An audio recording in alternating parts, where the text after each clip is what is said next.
The White House has started talking about President Biden's incredible record on the economy and trying to sell it as Bidenomics. Morgan Stanley credited Bidenomics for much stronger than expected GDP growth. They're right about the record, but I think they're underselling it. I know it's not the world's catchiest phrase. So hang on with me while I give you 5 facts about the economic comeback that Joe Biden has created, and by the end, I hope you'll agree with me that we should really be calling it something else. It's a miracle! Let's just quickly remind ourselves what the starting point was. Donald Trump's final year in office was an unbelievable disaster. He ignored warnings about COVID, even though he knew how deadly it was, and then he delayed taking steps that could have dramatically reduced its impact and saved hundreds of thousands of American lives. That ended up making the economic impact much worse. Donald Trump lost 2.9 million jobs, the first president since Herbert Hoover in the Depression to actually lose jobs. Unemployment ended at 6.3%. The trade deficit increased by more than 40% despite Donald Trump's trade war with China, which cost us 300,000 jobs and $1.7 trillion in the stock market. Oh yeah, and he increased the debt by 50%. Bottom line, Joe Biden got behind the wheel of a car that was in this kind of a situation. So here are those 5 facts that we should keep firmly in mind. Number 5, economic growth. Since the start of the COVID pandemic, among all the leading economies of the world, the U.S. has had the highest level of economic growth.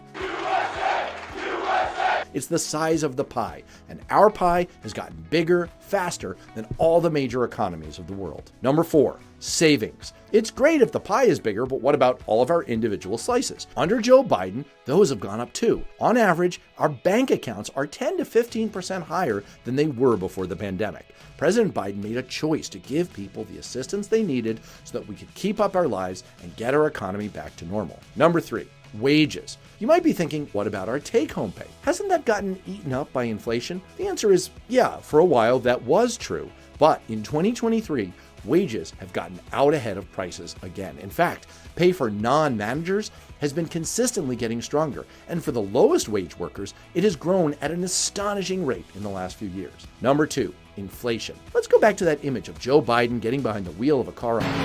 As he yanked the wheel to get us back on the road, of course, we had some swerves and bumps. The biggest one was inflation. Let's be clear about one thing, though. Republicans like to claim that high inflation was Joe Biden's fault. Really? Then why did it happen to all of the big economies around the world? Was it scary, Brandon? Maybe it was the Germans. Ooh, the Germans are mad at me. I'm so scared. Ooh, the Germans. The truth is that as we recovered from the pandemic, tangled supply lines, businesses increasing prices, and some of the necessary policy responses from governments around the world did lead to an extended period of relatively high inflation. But for the past year, as President Biden and the Federal Reserve have taken steps to address it, inflation has come down the fastest and gone the lowest of all the major economies in the world. Let me make that last point crystal clear. The U.S., under President Joe Biden, has had the strongest growth and at the same time, the lowest inflation of all the leading economies in the world. That leads to number 1, jobs. Under Joe Biden, the economy has added more than 13 million jobs, including nearly 800,000 manufacturing jobs. We've had the lowest unemployment in 50 years, the most jobs created in 1 year in history, the most manufacturing jobs in the last 30 years, the highest job satisfaction in 36 years, the highest share of working-age Americans in the workforce in the last 15 years.